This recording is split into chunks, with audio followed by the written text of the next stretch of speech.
오늘 우리는 절망의 가장자리에서 한 영혼이 어떻게 빛을 찾았는지에 대한 이야기, 그리고 그 이야기가 우리 삶의 가장 근본적인 관계인 결혼과 이혼, 그리고 독신에 대한 하나님의 깊은 진리로 어떻게 이어지는지에 대해 나누고자 합니다. 이 이야기는 단지 한 개인의 간증을 넘어 우리 모두의 마음을 울리는 하나님의 음성이 될 것입니다. 어느 여름날이었습니다.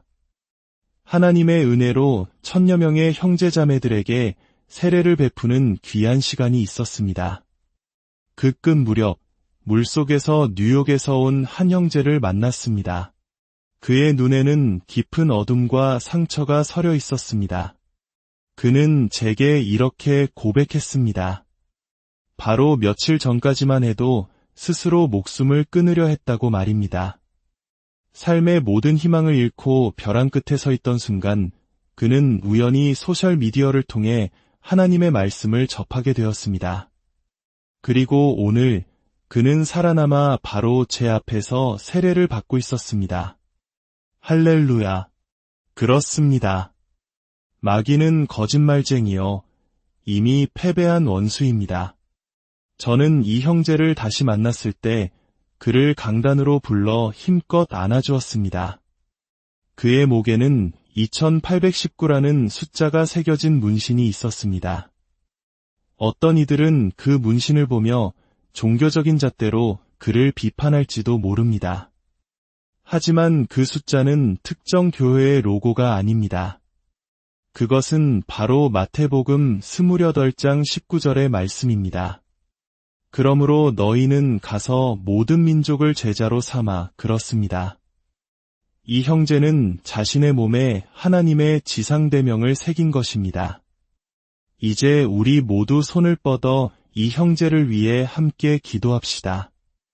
아버지 하나님, 가장 어두운 곳에서 아버지의 말씀으로 이 형제를 구원하시고 오늘 이렇게 다시 만나게 하시니 감사합니다.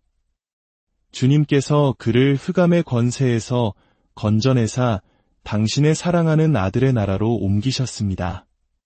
그의 이름이 어린 양의 생명책에 기록되었음을 믿습니다. 성령으로 그를 인치시고 그의 평생이 주님의 길을 걷는 복된 삶이 되게 하여 주옵소서. 그가 그리스도의 온전한 제자가 되어 그의 삶이 닿는 모든 영역에서 세상을 이기는 강력한 힘이 되게 하옵소서. 지금 이 시간 그에게 하늘의 신령한 은사를 부어주시고 이 마지막 때의 주님을 위해 이대하게 사용하여 주옵소서. 우리 주 예수 그리스도의 위대하고 존귀하며 비할 데 없는 이름으로 기도합니다. 아멘. 이처럼 하나님의 말씀은 한 영혼을 죽음에서 생명으로 옮기는 능력이 있습니다. 그리고 오늘 우리는 조금은 무겁고 불편할 수 있지만 바로 그 생명의 말씀 속으로 더 깊이 들어가 보려 합니다. 저의 이야기를 잠시 나누고 싶습니다. 저는 2002년 10월 아내가 될 사람을 처음 만났습니다. 당시 우리는 하나님을 알지 못하는 죄인이었고 세상이 주는 즐거움을 만끽하며 살았습니다. 웃고 여행하고 좋은 음식을 먹으며 행복한 연애 시절을 보냈습니다. 모든 것이 완벽해 보였습니다. 1년 뒤인 2003년 11월 제 아내가 큰 교통사고를 당했지만 기적적으로 살아났습니다. 그날 죽음의 문턱에서 돌아온 아내가 하나님께 드리는 예배를 보며 저 역시 깊은 절망 속에서 그녀가 가진 기쁨을 갈망하게 되었습니다. 그날 저는 아파트 화장실에서 예수님을 영접했고 아내는 주님께 삶을 다시 헌신했습니다. 우리는 결혼하기 전까지 거룩함을 지키려 노력했고 마침내 다음해 8월에 부부가 되었습니다. 그런데 이상한 일이 벌어졌습니다. 연애 시절의 행복은 온데간데없고 결혼 생활은 마치 전쟁터와 같았습니다. 우리는 사소한 일로 매일 다투었고 서로의 단점만 보며 비난했습니다. 저는 혼란스러웠습니다. 우리가 알던 그 사랑은 어디로 갔는가? 우리는 결혼 후에 서로에게 가장 큰 상처를 주는 존재가 되었는가? 그러던 어느 날 한 신실한 분이 제게 꿈 이야기를 해주었습니다. 꿈에서 저와 아내가 부엌에 서 있는데 한 남자가 다가와 제 귀에 속삭이고 또 아내의 귀에 속삭이자 우리가 서로를 향해 맹렬히 싸우기 시작했다는 것입니다. 그 꿈을 통해 저는 깨달았습니다. 그 남자는 바로 사탄이었고 우리의 결혼이 영적 공격의 목표가 되었다는 사실을 말입니다. 에베소서의 말씀을 통해 저는 결혼이 단지 한 남자와 한 여자의 언약 관계일 뿐만 아니라 그리스도와 교회의 관계를 보여주는 거룩한 모형임을 알게 되었습니다. 사탄이 결혼을 그토록 미워하고 파괴하려는 이유가 바로 여기에 있었습니다. 사탄은 이 땅의 결혼을 통해 그리스도와 교회의 아름다운 그림을 볼 때마다 분노하며 거짓과 속임수라는 칼로 그 그림을 찍고 왜곡하려 합니다. 오늘날 우리 사회를 보십시오. 두 쌍 중 한 쌍이 이혼하고 교회 안에서조차 결혼을 지켜내는 것이 힘겨운 싸움이 되었습니다. 이것은 단지 우리가 나쁜 사람이어서가 아닙니다. 결혼을 증오하는 영적 원수가 있기 때문입니다. 사회는 결혼의 정의를 바꾸려 하고 그 신성함을 무시하며 이 모든 것은 사탄의 계략입니다. 그렇다면 결혼은 정말 이토록 신성한 것일까요? 이 질문에 대한 답을 우리는 마태복음 19장에서 찾을 수 있습니다. 예수님께서 갈릴리를 떠나 요단강 건너 유대 지경에 이르셨을 때 큰 무리가 따랐고 예수님은 그들을 고치셨습니다. 그때 바리새인들이 예수님께 나와 그를 시험하여 물었습니다. 사람이 어떤 이유로든지 아내를 버리는 것이 옳으니까? 당시 유대 사회에는 이혼에 대한 두 가지 상반된 견해가 있었습니다. 보수적인 산마이 학파는 오직 아내의 부정한 행위가 있을 때만 이혼이 가능하다고 가르쳤고, 진보적인 힐렐 학파는 아내가 음식을 태우거나 남편이 더 아름다운 여자를 보는 것과 같은 아주 사소한 이유로도 이혼이 가능하다고 가르쳤습니다. 바리새인들은 예수님을 이 논쟁의 함정에 빠뜨려 어느 한쪽의 비난을 받게 하려 했던 것입니다. 하지만 예수님은 그들의 논쟁에 휘말리지 않으셨습니다. 그분은 진보나 보수의 인간적인 견해가 아닌 하나님의 말씀으로 돌아가셨습니다. 예수께서 대답하여 이르시되 사람을 지으신 이가 본래 그들을 남자와 여자로 지으시고 말씀하시기를 그러므로 사람이 그 부모를 떠나서 아내에게 합하여 그 둘이 한 몸이 될지니라 하신 것을 읽어보지 못하였느냐? 그런즉 이제 둘이 아니요 한 몸이니 그러므로 하나님이 짝지어 주신 것을 사람이 나누지 못할지니라. 예수님은 이혼에 대한 질문을 결혼의 창조 원리로 되돌리셨습니다. 그분은 인간의 의견이 아닌 창세기의 말씀을 인용하셨습니다. 이것이 바로 우리가 모든 논쟁 앞에서 취해야 할 태도입니다. 하나님의 말씀이 무엇이라고 하는가? 첫째, 하나님은 태초부터 사람을 남자와 여자로 창조하셨습니다. 이것은 오늘날 문화적 논쟁을 종식시키는 명확한 진리입니다. 둘째, 결혼은 한 남자와 한 여자가 부모를 떠나 완전히 새로운 연합을 이루는 것입니다. 이 관계는 다른 어떤 인간관계보다 우선됩니다. 셋째, 둘은 굳게 결합하여 한 몸을 이룹니다. 이것은 깊은 정서적, 영적, 그리고 육체적 연합을 의미하며 하나님은 성적인 결합을 이 거룩한 언약 안에서만 허락하셨습니다. 넷째, 하나님이 짝지어 주신 것을 사람이 나눌 수 없습니다. 이것이 결혼에 대한 하나님의 본래 계획이었습니다. 죄가 세상에 들어오기 전 아담과 하와가 완벽했을 때 결혼은 영원한 언약이었습니다. 그러나 죄로 인해 모든 것이 망가졌고 결혼 역시 고통과 다툼의 장이 되었습니다. 오늘날 우리가 겪는 결혼의 어려움은 배우자가 악해서가 아니라 우리 모두가 죄에 감염되었기 때문입니다. 바리새인들은 포기하지 않고 반박했습니다.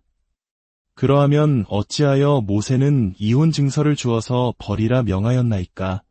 그들은 자신들의 주장을 정당화하기 위해 또다시 율법을 끌어들입니다. 우리도 이와 같을 때가 많습니다. 하나님의 진리 앞에 순종하기보다 어떻게든 자신의 생각과 선호를 정당화할 이유를 찾으려 합니다. 예수님께서 대답하셨습니다. 모세가 너희 마음의 완악함 때문에 아내 버림을 허락하였거니와 본래는 그렇지 아니하니라. 이혼에 대한 율법은 하나님의 적극적인 명령이 아니라 인간의 죄악되고 완악한 마음 때문에 주어진 소극적인 허용이었습니다. 그것은 최선이 아닌 차악의 선택이었습니다. 그리고 예수님은 덧붙이십니다. 누구든지 음행한 이유 외에 아내를 버리고 다른데 장가드는 자는 간음함이니라. 이 말씀은 이혼한 모든 사람을 정죄하려는 것이 아닙니다. 예수님은 당시의 가벼운 이혼 풍조를 바로잡고 결혼의 신성함에 대한 하나님의 본래 뜻을 가르치고 계신 것입니다. 이 무거운 가르침을 들은 제자들의 반응은 놀라웠습니다. 그들은 예수님께 말했습니다. 만일 사람이 아내에게 이같이 할진대 장가들지 않는 것이 좋겠나이다. 그들은 결혼의 무게와 책임을 깨닫고 차라리 독신으로 남는 것이 낫겠다고 말한 것입니다. 이때 예수님은 놀라운 진리를 선포하십니다. 그 말은 모든 사람이 받을 수 있는 것이 아니요 오직 그것을 받은 자라야 할지니라. 주님은 제자들의 말을 긍정하시며 결혼이 모든 사람을 위한 길이 아님을 인정하셨습니다. 그리고 말씀하셨습니다. 어머니의 태로부터 된 고자도 있고 사람이 만든 고자도 있고 천국을 위하여 스스로 된 고자도 있도다. 이 말을 받을 만한 자는 받을지어다. 여기서 고자는 비유적인 표현입니다. 어떤 사람은 태어날 때부터 결혼에 대한 소명이 없을 수 있습니다. 또 어떤 사람은 이혼이나 사별과 같은 삶의 상황 때문에 독신이 될 수도 있습니다. 그리고 어떤 사람은 하나님 나라를 위해 더 온전히 헌신하고자 자발적으로 독신을 선택하기도 합니다. 예수님은 여기서 독신의 가치를 결혼과 동등하게, 아니 어떤 면에서는 더 높이 끌어올리고 계십니다. 결혼이 유일한 목표이며 독신은 실패나 저주인 것처럼 여기는 세상의 문화 속에서 예수님은 독신 또한 하나님이 주신 거룩한 부르심이요 은사일 수 있음을 선포하신 것입니다. 오늘 말씀을 통해 우리는 세 가지 중요한 진리를 배웁니다. 결혼한 분들에게 당신의 언약은 그리스도와 교회를 나타내는 지극히 소중하고 신성한 것입니다. 어려움이 있을 때 그것이 영적 전쟁임을 기억하고 포기하지 말고 하나님의 도우심을 구하며 싸우십시오. 이혼의 아픔을 겪은 분들에게 하나님의 말씀은 당신을 정죄하기 위함이 아닙니다. 그분은 우리의 완악함과 깨어짐을 아십니다. 그분의 은혜 안에서 용서와 회복이 있으며 새로운 시작이 있습니다. 그리고 독신인 분들에게 당신의 삶은 결코 미완성이거나 부족한 것이 아닙니다. 결혼이 인생의 목표가 아닙니다. 독신은 하나님 나라를 위해 온전히 헌신할 수 있는 귀한 선물이며 소명입니다. 세상의 압박에 흔들리지 말고 당신의 자리에서 주님을 섬기는 기쁨을 누리십시오. 이 말씀이 여러분의 마음에 깊은 울림을 주었다면 이 진리의 말씀을 주변에 나누어 주십시오. 여러분의 구독과 좋아요는 이 생명의 메시지가 절망 속에 있는 또 다른 영혼에게 닿게 하는 귀한 통로가 될 수 있습니다. 그렇게 선을 행하시는 여러분 모두에게 하나님의 은혜와 평강이 함께하기를 소망합니다. 결혼이든 독신이든 우리의 궁극적인 목표는 오직 하나, 거룩함이며 하나님을 기쁘시게 하는 삶입니다.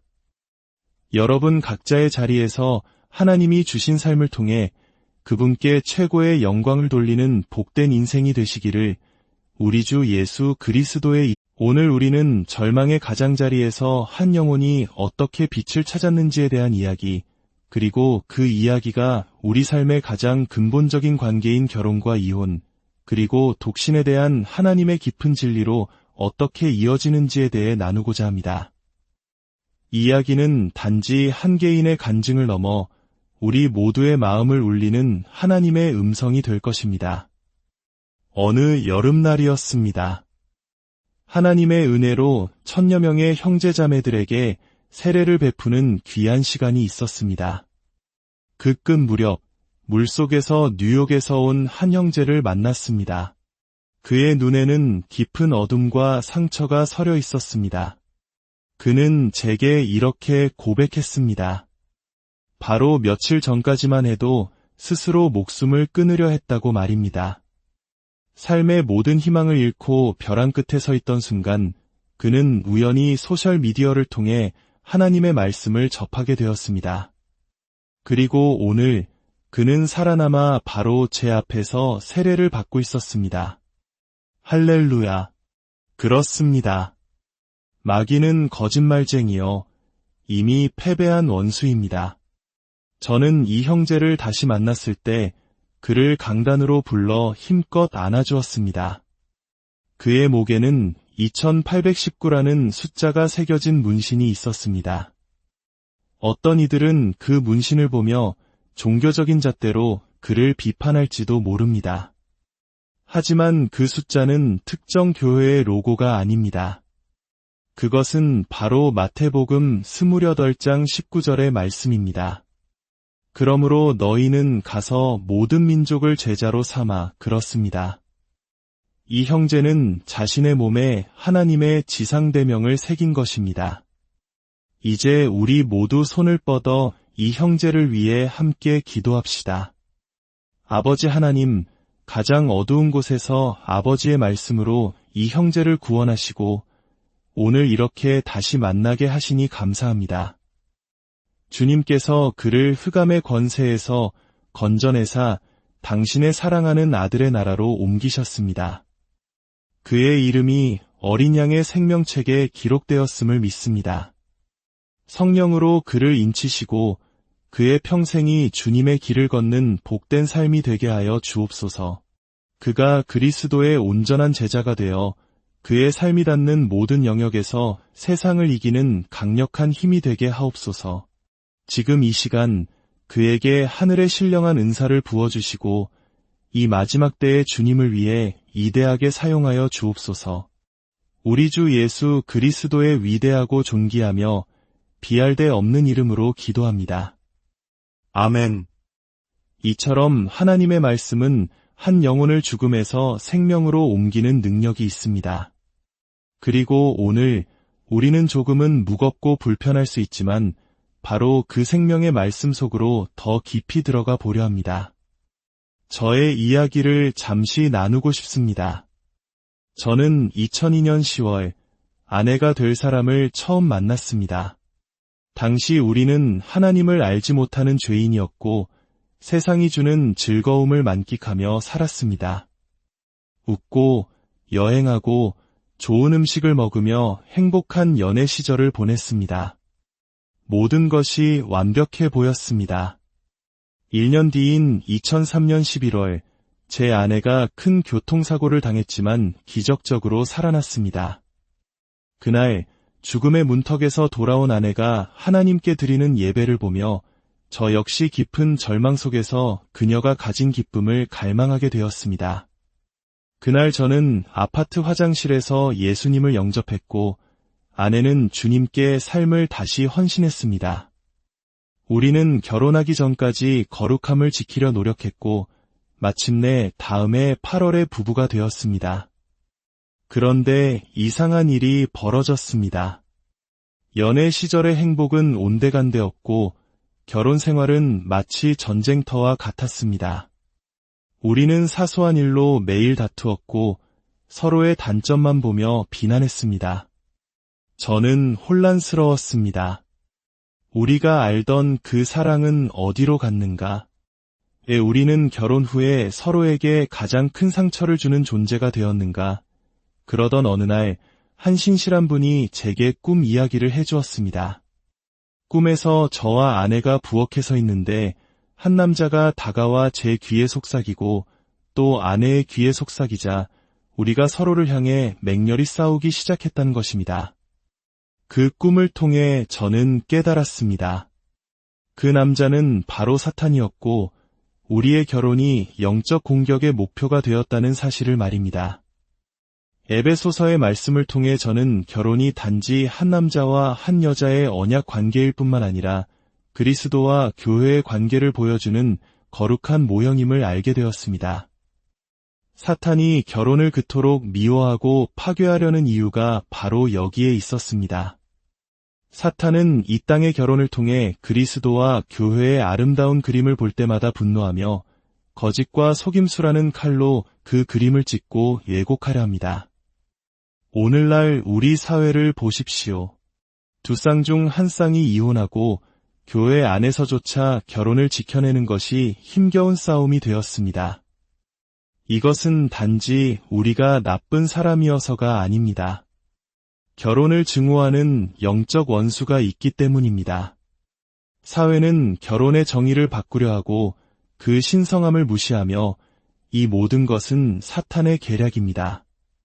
그렇다면 결혼은 정말 이토록 신성한 것일까요? 이 질문에 대한 답을 우리는 마태복음 19장에서 찾을 수 있습니다. 예수님께서 갈릴리를 떠나 요단강 건너 유대 지경에 이르셨을 때 큰 무리가 따랐고 예수님은 그들을 고치셨습니다. 그때 바리새인들이 예수님께 나와 그를 시험하여 물었습니다. 사람이 어떤 이유로든지 아내를 버리는 것이 옳으니까? 당시 유대 사회에는 이혼에 대한 두 가지 상반된 견해가 있었습니다. 보수적인 산마이 학파는 오직 아내의 부정한 행위가 있을 때만 이혼이 가능하다고 가르쳤고, 진보적인 힐렐 학파는 아내가 음식을 태우거나 남편이 더 아름다운 여자를 보는 것과 같은 아주 사소한 이유로도 이혼이 가능하다고 가르쳤습니다. 바리새인들은 예수님을 이 논쟁의 함정에 빠뜨려 어느 한쪽의 비난을 받게 하려 했던 것입니다. 하지만 예수님은 그들의 논쟁에 휘말리지 않으셨습니다. 그분은 진보나 보수의 인간적인 견해가 아닌 하나님의 말씀으로 돌아가셨습니다. 예수께서 대답하여 이르시되 사람을 지으신 이가 본래 그들을 남자와 여자로 지으시고 말씀하시기를 그러므로 사람이 그 부모를 떠나서 아내에게 합하여 그 둘이 한 몸이 될지니라 하신 것을 읽어보지 못하였느냐. 그런즉 이제 둘이 아니요 한 몸이니 그러므로 하나님이 짝지어 주신 것을 사람이 나누지 못할지니라. 예수님은 이혼에 대한 질문을 결혼의 창조 원리로 되돌리셨습니다. 그분은 인간의 의견이 아닌 창세기의 말씀을 인용하셨습니다. 이것이 바로 우리가 모든 논쟁 앞에서 취해야 할 태도입니다. 하나님의 말씀이 무엇이라고 하는가? 첫째, 하나님은 태초부터 사람을 남자와 여자로 창조하셨습니다. 이것은 오늘날 문화적 논쟁을 종식시키는 명확한 진리입니다. 둘째, 결혼은 한 남자와 한 여자가 부모를 떠나 완전히 새로운 연합을 이루는 것입니다. 이 관계는 다른 어떤 인간관계보다 우선됩니다. 셋째, 둘은 굳게 결합하여 한 몸을 이룹니다. 이것은 깊은 정서적, 영적, 그리고 육체적 연합을 의미하며 하나님은 성적인 결합을 이 거룩한 언약 안에서만 허락하셨습니다. 넷째, 하나님이 짝지어 주신 것을 사람이 나눌 수 없습니다. 이것이 결혼에 대한 하나님의 본래 계획이었습니다. 죄가 세상에 들어오기 전 아담과 하와가 완벽했을 때 결혼은 영원한 언약이었습니다. 그러나 죄로 인해 모든 것이 망가졌고 결혼 역시 고통과 다툼의 장이 되었습니다. 오늘날 우리가 겪는 결혼의 어려움은 배우자가 악해서가 아니라 우리 모두가 죄에 감염되었기 때문입니다. 바리새인들은 포기하지 않고 반박했습니다. 그러하면 어찌하여 모세는 이혼 증서를 주어서 버리라 명하였나이까? 그들은 자신들의 주장을 정당화하기 위해 또다시 율법을 끌어들입니다. 우리도 이와 같을 때가 많습니다. 하나님의 진리 앞에 순종하기보다 어떻게든 자신의 생각과 선호를 정당화할 이유를 찾으려 합니다. 예수님께서 대답하셨습니다. 모세가 너희 마음의 완악함 때문에 아내 버림을 허락하였거니와 본래는 그렇지 아니하니라. 이혼에 대한 율법은 하나님의 적극적인 명령이 아니라 인간의 죄악되고 완악한 마음 때문에 주어진 소극적인 허용이었습니다. 그것은 최선이 아닌 차악의 선택이었습니다. 그리고 예수님은 덧붙이십니다. 누구든지 음행한 이유 외에 아내를 버리고 다른데 장가드는 자는 간음함이니라. 이 말씀은 이혼한 모든 사람을 정죄하려는 것이 아닙니다. 예수님은 당시의 가벼운 이혼 풍조를 바로잡고 결혼의 신성함에 대한 하나님의 본래 뜻을 가르치고 계신 것입니다. 이 무거운 가르침을 들은 제자들의 반응은 놀라웠습니다.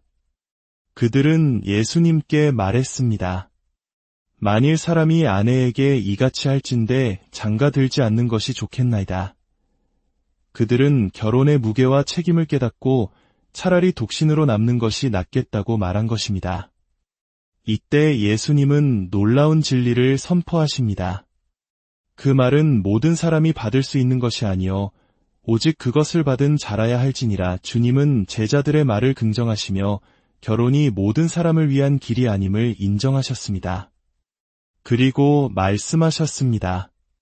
어머니의 태로부터 된 고자도 있고 사람이 만든 고자도 있고 천국을 위하여 스스로 된 고자도 있도다.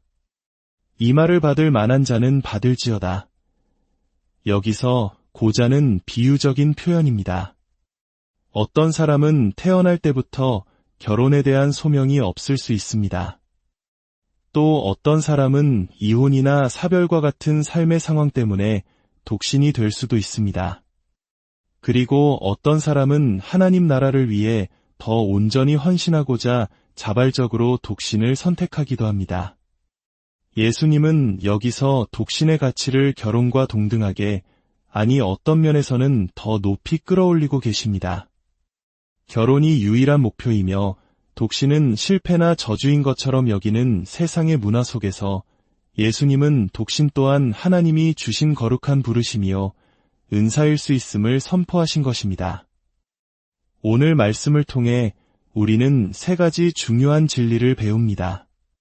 결혼한 분들에게 당신의 언약은 그리스도와 교회를 나타내는 지극히 소중하고 신성한 것입니다. 어려움이 있을 때 그것이 영적 전쟁임을 기억하고 포기하지 말고 하나님의 도우심을 구하며 싸우십시오. 이혼의 아픔을 겪은 분들에게 하나님의 말씀은 당신을 정죄하기 위함이 아닙니다. 그분은 우리의 완악함과 깨어짐을 아십니다.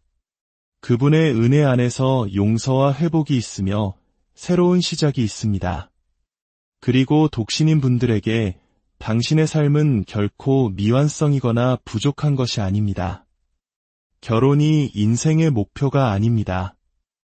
독신은 하나님 나라를 위해 온전히 헌신할 수 있는 귀한 선물이며 소명입니다. 세상의 압박에 흔들리지 말고 당신의 자리에서 주님을 섬기는 기쁨을 누리십시오.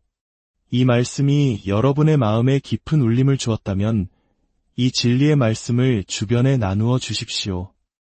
여러분의 구독과 좋아요는 이 생명의 메시지가 절망 속에 있는 또 다른 영혼에게 닿게 하는 귀한 통로가 될 수 있습니다.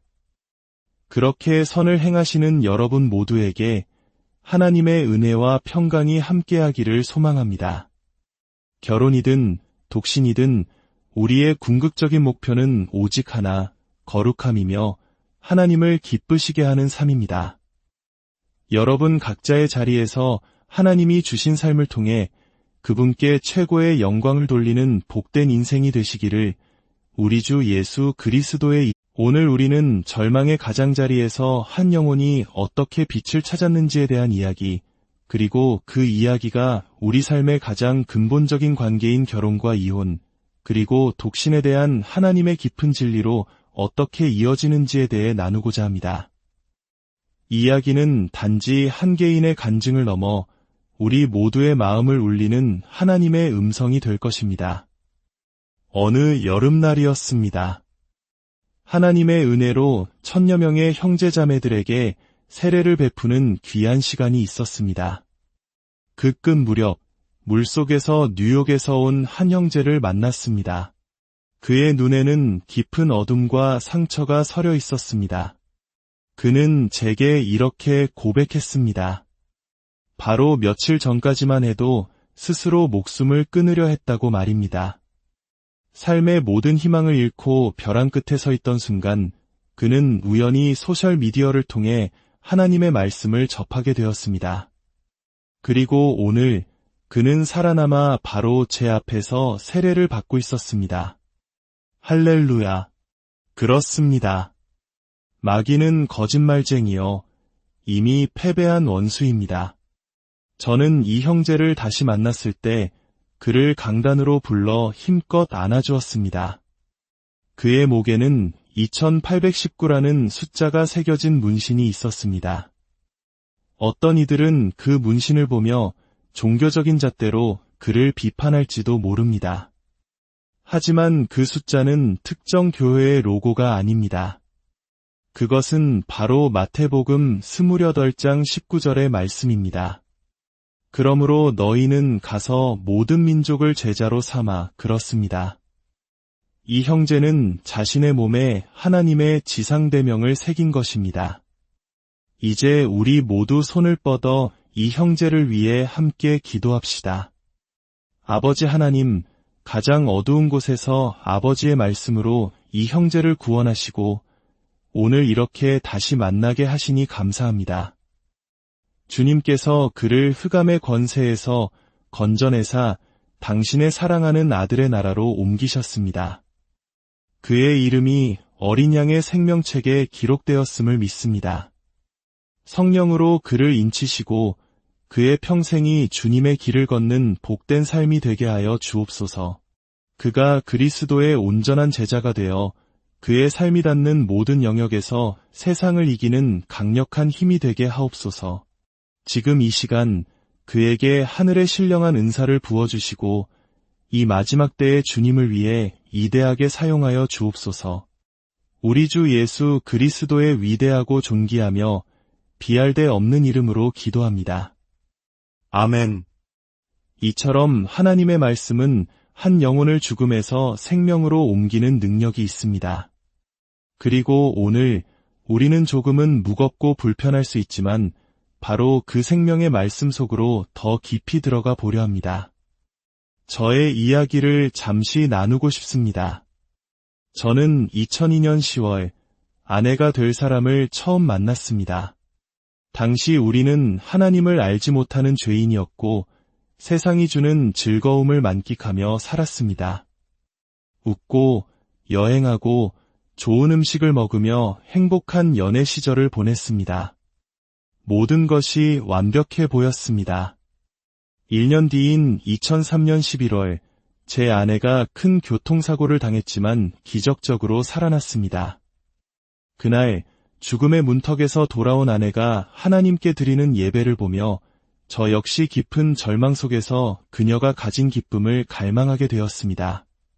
그날 저는 아파트 화장실에서 예수님을 영접했고 아내는 주님께 삶을 다시 헌신했습니다. 우리는 결혼하기 전까지 거룩함을 지키려 노력했고 마침내 다음해 8월에 부부가 되었습니다. 그런데 이상한 일이 벌어졌습니다. 연애 시절의 행복은 온데간데없고 결혼 생활은 마치 전쟁터와 같았습니다. 우리는 사소한 일로 매일 다투었고 서로의 단점만 보며 비난했습니다. 저는 혼란스러웠습니다. 우리가 알던 그 사랑은 어디로 갔는가? 우리는 결혼 후에 서로에게 가장 큰 상처를 주는 존재가 되었는가?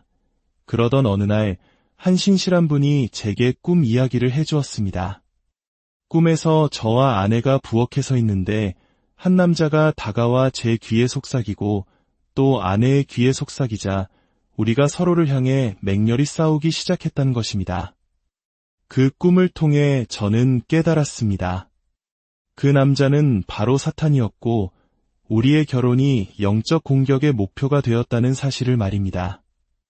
에베소서의 말씀을 통해 저는 결혼이 단지 한 남자와 한 여자의 언약 관계일 뿐만 아니라 그리스도와 교회의 관계를 보여주는 거룩한 모형임을 알게 되었습니다. 사탄이 결혼을 그토록 미워하고 파괴하려는 이유가 바로 여기에 있었습니다. 사탄은 이 땅의 결혼을 통해 그리스도와 교회의 아름다운 그림을 볼 때마다 분노하며 거짓과 속임수라는 칼로 그 그림을 찍고 왜곡하려 합니다. 오늘날 우리 사회를 보십시오. 두 쌍 중 한 쌍이 이혼하고 교회 안에서조차 결혼을 지켜내는 것이 힘겨운 싸움이 되었습니다. 이것은 단지 우리가 나쁜 사람이어서가 아닙니다. 결혼을 증오하는 영적 원수가 있기 때문입니다. 사회는 결혼의 정의를 바꾸려 하고 그 신성함을 무시하며 이 모든 것은 사탄의 계략입니다. 그렇다면 결혼은 정말 이토록 신성한 것일까요? 이 질문에 대한 답을 우리는 마태복음 19장에서 찾을 수 있습니다. 예수님께서 갈릴리를 떠나 요단강 건너 유대 지경에 이르셨을 때 큰 무리가 따랐고 예수님은 그들을 고치셨습니다. 그때 바리새인들이 예수님께 나와 그를 시험하여 물었습니다. 사람이 어떤 이유로든지 아내를 버리는 것이 옳으니까? 당시 유대 사회에는 이혼에 대한 두 가지 상반된 견해가 있었습니다. 보수적인 산마이 학파는 오직 아내의 부정한 행위가 있을 때만 이혼이 가능하다고 가르쳤고, 진보적인 힐렐 학파는 아내가 음식을 태우거나 남편이 더 아름다운 여자를 보는 것과 같은 아주 사소한 이유로도 이혼이 가능하다고 가르쳤습니다. 바리새인들은 예수님을 이 논쟁의 함정에 빠뜨려 어느 한쪽의 비난을 받게 하려 했던 것입니다. 하지만 예수님은 그들의 논쟁에 휘말리지 않으셨습니다. 그분은 진보나 보수의 인간적인 견해가 아닌 하나님의 말씀으로 돌아가셨습니다. 예수께서 대답하여 이르시되 사람을 지으신 이가 본래 그들을 남자와 여자로 지으시고 말씀하시기를 그러므로 사람이 그 부모를 떠나서 아내에게 합하여 그 둘이 한 몸이 될지니라 하신 것을 읽어보지 못하였느냐? 그런즉 이제 둘이 아니요 한 몸이니 그러므로 하나님이 짝지어 주신 것을 사람이 나누지 못할지니라. 예수님은 이혼에 대한 질문을 결혼의 창조 원리로 되돌리셨습니다. 그분은 인간의 의견이 아닌 창세기의 말씀을 인용하셨습니다. 이것이 바로 우리가 모든 논쟁 앞에서 취해야 할 태도입니다. 하나님의 말씀이 무엇이라고 하는가? 첫째, 하나님은 태초부터 사람을 남자와 여자로 창조하셨습니다. 이것은 오늘날 문화적 논쟁을 종식시키는 명확한 진리입니다. 둘째, 결혼은 한 남자와 한 여자가 부모를 떠나 완전히 새로운 연합을 이루는 것입니다. 이 관계는 다른 어떤 인간관계보다 우선됩니다. 셋째, 둘은 굳게 결합하여 한 몸을 이룹니다. 이것은 깊은 정서적, 영적, 그리고 육체적 연합을 의미하며 하나님은 성적인 결합을 이 거룩한 언약 안에서만 허락하셨습니다. 넷째, 하나님이 짝지어 주신 것을 사람이 나눌 수 없습니다. 이것이 결혼에 대한 하나님의 본래 계획이었습니다. 죄가 세상에 들어오기 전 아담과 하와가 완벽했을 때 결혼은 영원한 언약이었습니다.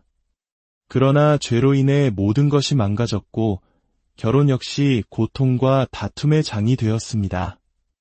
오늘날 우리가 겪는 결혼의 어려움은 배우자가 악해서가 아니라 우리 모두가 죄에 감염되었기 때문입니다. 바리새인들은 포기하지 않고 반박했습니다. 그러하면 어찌하여 모세는 이혼 증서를 주어서 버리라 명하였나이까? 그들은 자신들의 주장을 정당화하기 위해 또다시 율법을 끌어들입니다. 우리도 이와 같을 때가 많습니다. 하나님의 진리 앞에 순종하기보다 어떻게든 자신의 생각과 선호를 정당화할 이유를 찾으려 합니다. 예수님께서 대답하셨습니다. 모세가 너희 마음의 완악함 때문에 아내 버림을 허락하였거니와 본래는 그렇지 아니하니라. 이혼에 대한 율법은 하나님의 적극적인 명령이 아니라 인간의 죄악되고 완악한 마음 때문에 주어진 소극적인 허용이었습니다. 그것은 최선이 아닌 차악의 선택이었습니다. 그리고 예수님은 덧붙이십니다. 누구든지 음행한 이유 외에 아내를 버리고 다른 데 장가드는 자는 간음함이니라. 이 말씀은 이혼한 모든 사람을 정죄하려는 것이 아닙니다.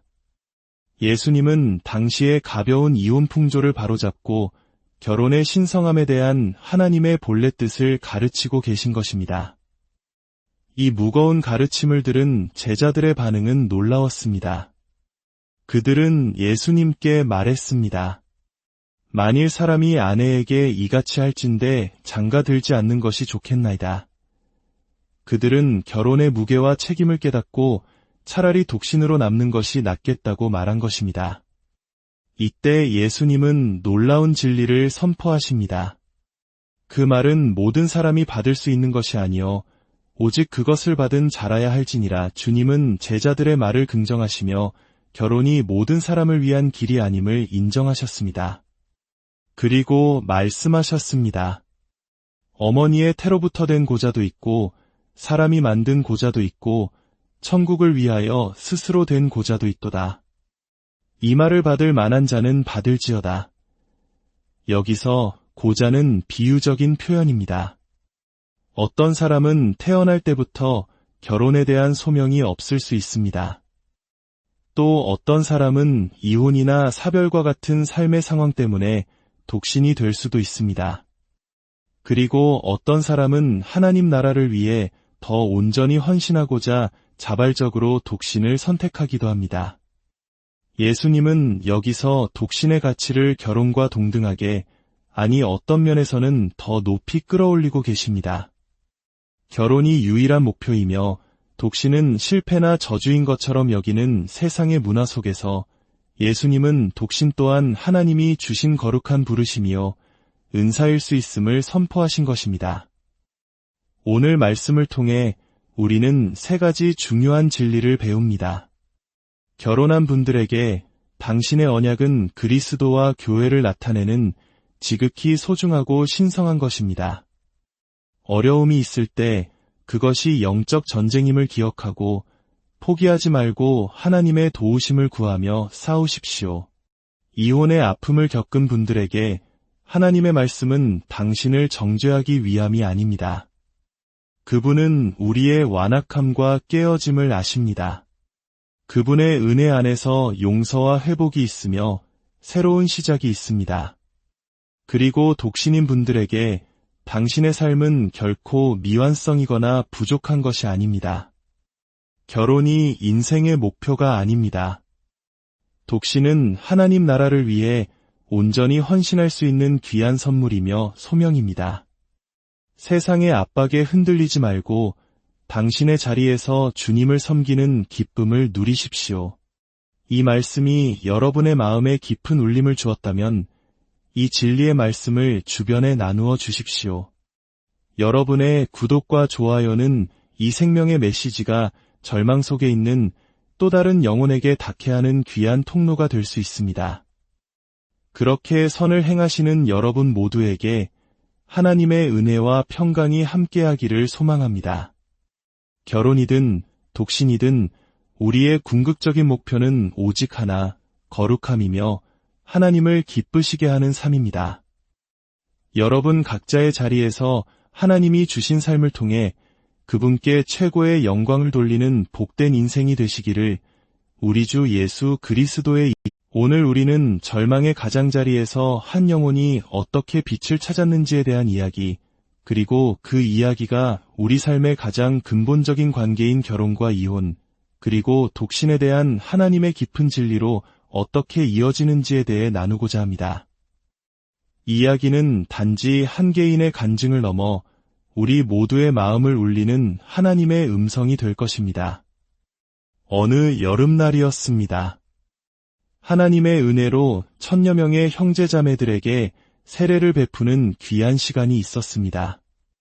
그 끝 무렵 물속에서 뉴욕에서 온 한 형제를 만났습니다. 그의 눈에는 깊은 어둠과 상처가 서려 있었습니다. 그는 제게 이렇게 고백했습니다. 바로 며칠 전까지만 해도 스스로 목숨을 끊으려 했다고 말입니다. 삶의 모든 희망을 잃고 벼랑 끝에 서 있던 순간 그는 우연히 소셜미디어를 통해 하나님의 말씀을 접하게 되었습니다. 그리고 오늘 그는 살아남아 바로 제 앞에서 세례를 받고 있었습니다. 할렐루야. 그렇습니다. 마귀는 거짓말쟁이요. 이미 패배한 원수입니다. 저는 이 형제를 다시 만났을 때 그를 강단으로 불러 힘껏 안아주었습니다. 그의 목에는 2819라는 숫자가 새겨진 문신이 있었습니다. 어떤 이들은 그 문신을 보며 종교적인 잣대로 그를 비판할지도 모릅니다. 하지만 그 숫자는 특정 교회의 로고가 아닙니다. 그것은 바로 마태복음 28장 19절의 말씀입니다. 그러므로 너희는 가서 모든 민족을 제자로 삼아 그렇습니다. 이 형제는 자신의 몸에 하나님의 지상대명을 새긴 것입니다. 이제 우리 모두 손을 뻗어 이 형제를 위해 함께 기도합시다.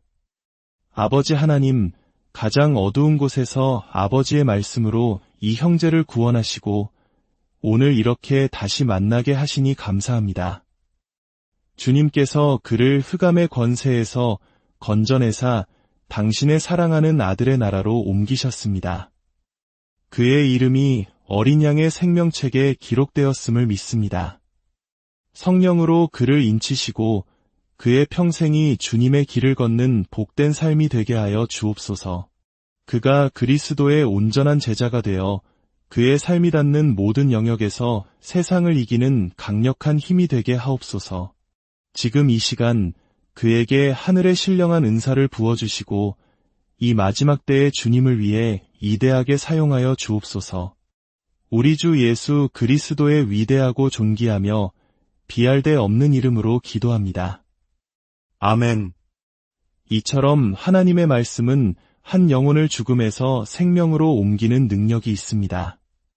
그리고 오늘 우리는 조금은 무겁고 불편할 수 있지만 바로 그 생명의 말씀 속으로 더 깊이 들어가 보려 합니다. 저의 이야기를 잠시 나누고 싶습니다.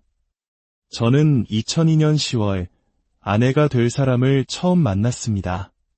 당시 우리는 하나님을 알지 못하는 죄인이었고 세상이 주는 즐거움을 만끽하며 살았습니다. 웃고 여행하고 좋은 음식을 먹으며 행복한 연애 시절을 보냈습니다. 모든 것이 완벽해 보였습니다. 1년 뒤인 2003년 11월 제 아내가 큰 교통사고를 당했지만 기적적으로 살아났습니다. 그날 죽음의 문턱에서 돌아온 아내가 하나님께 드리는 예배를 보며 저 역시 깊은 절망 속에서 그녀가 가진 기쁨을 갈망하게 되었습니다. 그날 저는 아파트 화장실에서 예수님을 영접했고 아내는 주님께 삶을 다시 헌신했습니다. 우리는 결혼하기 전까지 거룩함을 지키려 노력했고 마침내 다음해 8월에 부부가 되었습니다. 그런데 이상한 일이 벌어졌습니다. 연애 시절의 행복은 온데간데없고 결혼 생활은 마치 전쟁터와 같았습니다. 우리는 사소한 일로 매일 다투었고 서로의 단점만 보며 비난했습니다. 저는 혼란스러웠습니다. 우리가 알던 그 사랑은 어디로 갔는가? 우리는 결혼 후에 서로에게 가장 큰 상처를 주는 존재가 되었는가? 그러던 어느 날 한 신실한 분이 제게 꿈 이야기를 해주었습니다. 꿈에서 저와 아내가 부엌에 서 있는데 한 남자가 다가와 제 귀에 속삭이고 또 아내의 귀에 속삭이자 우리가 서로를 향해 맹렬히 싸우기 시작했다는 것입니다. 그 꿈을 통해 저는 깨달았습니다. 그 남자는 바로 사탄이었고 우리의 결혼이 영적 공격의 목표가 되었다는 사실을 말입니다. 에베소서의 말씀을 통해 저는 결혼이 단지 한 남자와 한 여자의 언약 관계일 뿐만 아니라 그리스도와 교회의 관계를 보여주는 거룩한 모형임을 알게 되었습니다. 사탄이 결혼을 그토록 미워하고 파괴하려는 이유가 바로 여기에 있었습니다. 사탄은 이 땅의 결혼을 통해 그리스도와 교회의 아름다운 그림을 볼 때마다 분노하며 거짓과 속임수라는 칼로 그 그림을 찍고 예곡하려 합니다. 오늘날 우리 사회를 보십시오. 두 쌍 중 한 쌍이 이혼하고 교회 안에서조차 결혼을 지켜내는 것이 힘겨운 싸움이 되었습니다. 이것은 단지 우리가 나쁜 사람이어서가 아닙니다. 결혼을 증오하는 영적 원수가 있기 때문입니다. 사회는 결혼의 정의를 바꾸려 하고 그 신성함을 무시하며 이 모든 것은 사탄의 계략입니다. 그렇다면 결혼은 정말 이토록 신성한 것일까요? 이 질문에 대한 답을 우리는 마태복음 19장에서 찾을 수 있습니다. 예수님께서 갈릴리를 떠나 요단강 건너 유대 지경에 이르셨을 때 큰 무리가 따랐고 예수님은 그들을 고치셨습니다. 그때 바리새인들이 예수님께 나아와 그를 시험하여 물었습니다. 사람이 어떤 이유로든지 아내를 버리는 것이 옳으니까? 당시 유대 사회에는 이혼에 대한 두 가지 상반된 견해가 있었습니다. 보수적인 산마이 학파는 오직 아내의 부정한 행위가 있을 때만 이혼이 가능하다고 가르쳤고, 진보적인 힐렐 학파는 아내가 음식을 태우거나 남편이 더 아름다운 여자를 보는 것과 같은 아주 사소한 이유로도 이혼이 가능하다고 가르쳤습니다. 바리새인들은 예수님을 이 논쟁의 함정에 빠뜨려 어느 한쪽의 비난을 받게 하려 했던 것입니다. 하지만 예수님은 그들의 논쟁에 휘말리지 않으셨습니다. 그분은 진보나 보수의 인간적인 견해가 아닌 하나님의 말씀으로 돌아가셨습니다. 예수께서 대답하여 이르시되 사람을 지으신 이가 본래 그들을 남자와 여자로 지으시고 말씀하시기를 그러므로 사람이 그 부모를 떠나서 아내에게 합하여 그 둘이 한 몸이 될지니라 하신 것을 읽어보지 못하였느냐? 그런즉 이제 둘이 아니요 한 몸이니 그러므로 하나님이 짝지어 주신 것을 사람이 나누지 못할지니라. 예수님은 이혼에 대한 질문을 결혼의 창조 원리로 되돌리셨습니다. 그분은 인간의 의견이 아닌 창세기의 말씀을 인용하셨습니다. 이것이 바로 우리가 모든 논쟁 앞에서 취해야 할 태도입니다. 하나님의 말씀이 무엇이라고 하는가? 첫째, 하나님은 태초부터 사람을 남자와 여자로 창조하셨습니다. 이것은 오늘날 문화적 논쟁을 종식시키는 명확한 진리입니다. 둘째, 결혼은 한 남자와 한 여자가 부모를 떠나 완전히 새로운 연합을 이루는 것입니다. 이 관계는 다른 어떤 인간관계보다 우선됩니다. 셋째, 둘은 굳게 결합하여 한 몸을 이룹니다. 이것은 깊은 정서적, 영적, 그리고 육체적 연합을 의미하며 하나님은 성적인 결합을 이 거룩한 언약 안에서만 허락하셨습니다. 넷째, 하나님이 짝지어 주신 것을 사람이 나눌 수 없습니다. 이것이 결혼에 대한 하나님의 본래 계획이었습니다. 죄가 세상에 들어오기 전 아담과 하와가 완벽했을 때 결혼은 영원한 언약이었습니다. 그러나 죄로 인해 모든 것이 망가졌고 결혼 역시 고통과 다툼의 장이 되었습니다. 오늘날 우리가 겪는 결혼의 어려움은 배우자가 악해서가 아니라 우리 모두가 죄에 감염되었기 때문입니다. 바리새인들은 포기하지 않고 반박했습니다. 그러하면 어찌하여 모세는 이혼 증서를 주어서 버리라 명하였나이까? 그들은 자신들의 주장을 정당화하기 위해 또다시 율법을 끌어들입니다. 우리도 이와 같을 때가 많습니다. 하나님의 진리 앞에 순종하기보다 어떻게든 자신의 생각과 선호를 정당화할 이유를 찾으려 합니다. 예수님께서 대답하셨습니다. 모세가 너희 마음의 완악함 때문에 아내 버림을 허락하였거니와 본래는 그렇지 아니하니라. 이혼에 대한 율법은 하나님의 적극적인 명령이 아니라 인간의 죄악되고 완악한 마음 때문에 주어진 소극적인 허용이었습니다. 그것은 최선이 아닌 차악의 선택이었습니다. 그리고 예수님은 덧붙이십니다. 누구든지 음행한 이유 외에 아내를 버리고 다른 데 장가드는 자는 간음함이니라. 이 말씀은 이혼한 모든 사람을 정죄하려는 것이 아닙니다. 예수님은 당시의 가벼운 이혼 풍조를 바로잡고 결혼의 신성함에 대한 하나님의 본래 뜻을 가르치고 계신 것입니다. 이 무거운 가르침을 들은 제자들의 반응은 놀라웠습니다. 그들은 예수님께 말했습니다. 만일 사람이 아내에게 이같이 할진대 장가 들지 않는 것이 좋겠나이다. 그들은 결혼의 무게와 책임을 깨닫고 차라리 독신으로 남는 것이 낫겠다고 말한 것입니다. 이때 예수님은 놀라운 진리를 선포하십니다. 그 말은 모든 사람이 받을 수 있는 것이 아니요 오직 그것을 받은 자라야 할지니라. 주님은 제자들의 말을 긍정하시며 결혼이 모든 사람을 위한 길이 아님을 인정하셨습니다. 그리고 말씀하셨습니다. 어머니의 태로부터 된 고자도 있고 사람이 만든 고자도 있고 천국을 위하여 스스로 된 고자도 있도다. 이 말을 받을 만한 자는 받을지어다. 여기서 고자는 비유적인 표현입니다. 어떤 사람은 태어날 때부터 결혼에 대한 소명이 없을 수 있습니다.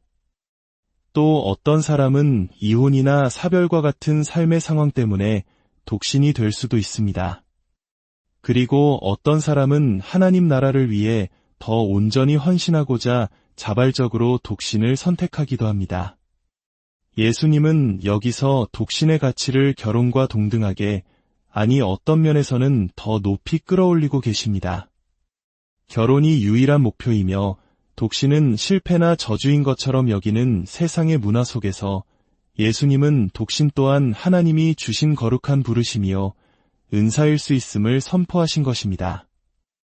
오늘 말씀을 통해 우리는 세 가지 중요한 진리를 배웁니다.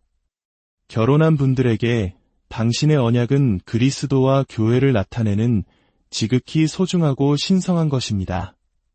어려움이 있을 때 그것이 영적 전쟁임을 기억하고 포기하지 말고 하나님의 도우심을 구하며 싸우십시오.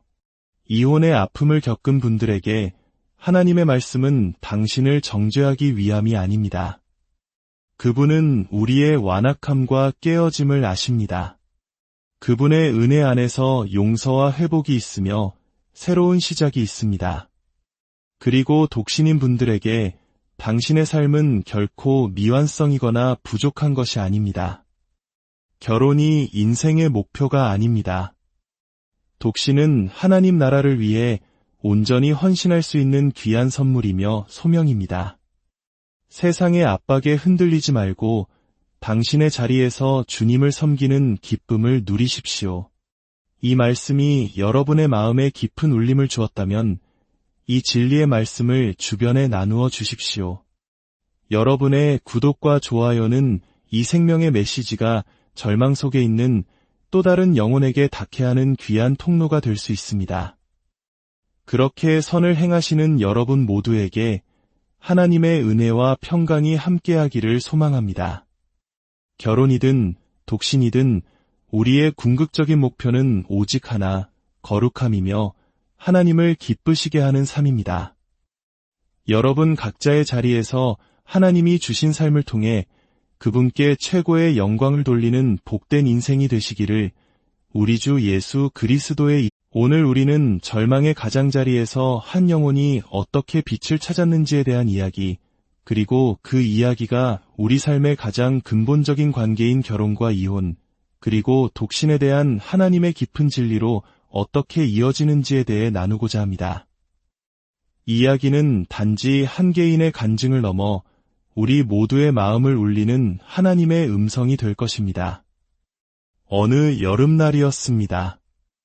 하나님의 은혜로 1000여 명의 형제자매들에게 세례를 베푸는 귀한 시간이 있었습니다.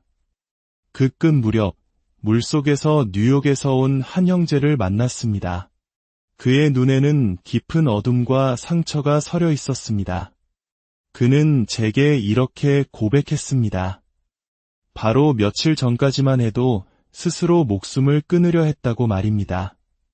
삶의 모든 희망을 잃고 벼랑 끝에 서 있던 순간 그는 우연히 소셜미디어를 통해 하나님의 말씀을 접하게 되었습니다. 그리고 오늘 그는 살아남아 바로 제 앞에서 세례를 받고 있었습니다. 할렐루야. 그렇습니다. 마귀는 거짓말쟁이요 이미 패배한 원수입니다. 저는 이 형제를 다시 만났을 때 그를 강단으로 불러 힘껏 안아주었습니다. 그의 목에는 2819라는 숫자가 새겨진 문신이 있었습니다.